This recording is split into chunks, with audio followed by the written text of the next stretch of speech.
Hello, everybody. Welcome again to Price Links. My name is Phil Flynn. I am Senior Market Analyst at the Price Futures Group, as well as a Fox Business Network contributor.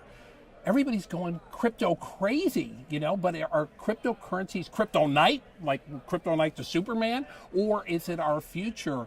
I have a gentleman here today, Sean Worthington, that thinks cryptocurrencies are in your future, but a different type of cryptocurrency that you might be thinking of. Sean, welcome here. Thank you very much for having me. Sean, it's great to have you here. You invented your own cryptocurrency. That's right. What made you want to invent a cryptocurrency? Well, I was working on my PhD in computer information systems. Really? You have one of those? Very good. Well, I'm getting close to it. Okay, good. Okay. And I realized that monetary systems are just information systems, and money plays the role of data.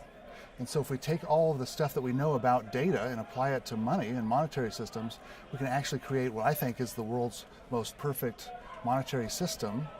And that's what CloudCoin tries to be. That's fantastic. I mean, obviously here at the CME Group, we've traded currencies for many, many years. And you're right. I mean, if you look at these boards, this is data. Mm-hmm. It's trying to find what the real value is of something. You got buyers and sellers going back and forth. And sometimes it's one of the most efficient ways to do it. And as you know, the CME was a big a leader in cryptocurrencies by having, a futures contract that brought it legitimacy. Absolutely. And so it's amazing. But you think that the technology behind Bitcoin, which is what everybody knows, the blockchain technology, that there could be a better way. Tell me why. Well, Bitcoin doesn't, it was the first technology to solve what's called the physical integrity problem of digital money. Wonderful. And that means basically that with any kind of digital thing, how can you stop somebody from copying and pasting it a million times? Exactly. How can you stop the government from coming in and turning off the servers? Right. How can you have a reliable monetary system? Exactly. And they were able to do that with a blockchain. And so the blockchain, so people understand a simple version would be like before you can do a transaction, every other computer that is hooked onto this chain has to verify the transaction, right? That's right, and you have this big database that tracks all of the money and everywhere it's ever been. And so the blockchain grows every time there's a transaction. There's about 150 gigabytes now. And you can see how it goes, and you can stop counterfeiting by using that method. It's pretty amazing. Is there any backdoor into that? Well, no, not that we know of. Right, except for the guy who invented it that we don't know who he is. Yes. But anyway, but that's kind of interesting. But getting back to the original point, the problem with all that computers, while it verifies the legitimacy of the Bitcoin, it also becomes very, very slow. That's right, it's not scalable, and that's a computer science term that means that the more people that use it, the slower it gets. Right. And it only can handle about 7 transactions per second, and the transactions for the last week have taken about 20 hours to clear, and that's too long. I know my clients, if I was doing a trade on the CME and it took me that long to clear a transaction, we go, where's the phone? Get down the phone. Yes. So you see that as a problem. Mm-hmm. What do you think are the positives of Bitcoin? Well, the positive is that you can buy at your computer, just like you were buying with cash anywhere in the world, day or night. You can get around any kind of bank fees, any kind of tariffs. And so it allows you a lot of freedom, and you're pseudo-anonymous so that you can trade without anybody knowing what you're doing. Now, CloudCoin has the same variables, but with the twist, right? That's right. So instead of, we're the second mover technology, and we have something called the raida, which is the redundant array of independent detection agents. It does what the blockchain does, only we feel much better, much faster.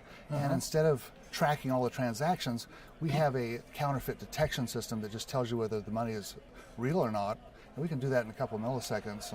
And you're doing this instead of computers verifying the transaction. How do you then verify that it's true then in the cloud?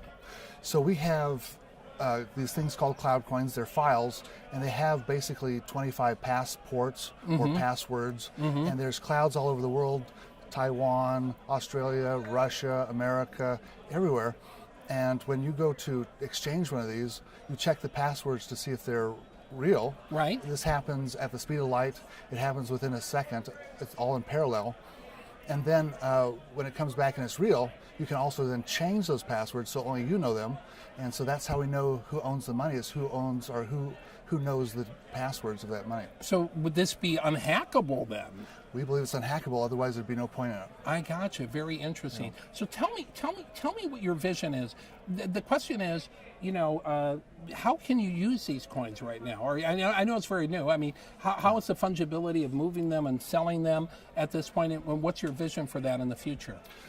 Well, we're about a couple months away from having what we call the SDK, the software development kit. And that's going to allow CloudCoin to be the first money to be actually imported into software. Wow. And this means that we can actually bring it into video games, we can bring it into accounting systems, and it's going to revolutionize everything because we can do it within seconds. There's no transaction cost. It's so efficient. And I think it's going to revolutionize everything. It really is. All right. Now, in a nutshell, if people out there, they're going to want to know, is it like, are there going to be 50 million billion cloud coins, or you have a limited supply? What's to say that you're not going to print 80 million cloud coins tomorrow? How do we know that? Well, it's part of the algorithm. Okay. But we have. Would it bring down the entire system if you did? Well, it would be clear because we have a certain amount of serial numbers. Okay. We have 1 through 16,777,216.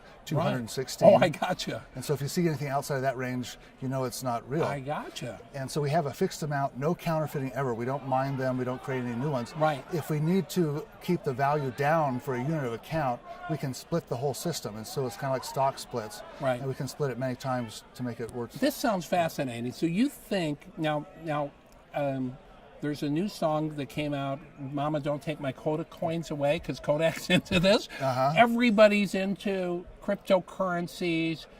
Tell the viewers here why you think your cloud coin is going to stand out from the rest. Well, there's so many different reasons, but one of the reasons is that it's 100% anonymous, meaning that I don't have to sign up for anything. I don't have to create an account. The money has its own accounts, and so I can send it via email. Nobody's going to know that I've done that, so that's a big plus.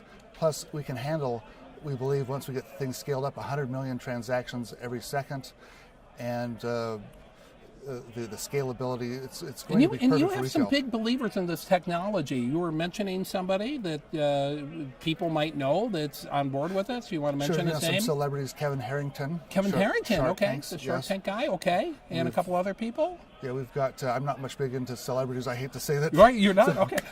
He hasn't seen Trading Places. I know, this is a guy who hasn't seen Trading Places. We got to get him to see Trading Places because he is a genius, but he has to look at this trading stuff. But John St. Pierre, who is a MMA fighter in Canada. Wow, no kidding. Us, yes. Well, I don't want to mess with that guy, so don't mess with the cloud coin guys. All right, if people want to learn more about this, can they email you, call you, tell them what you can do?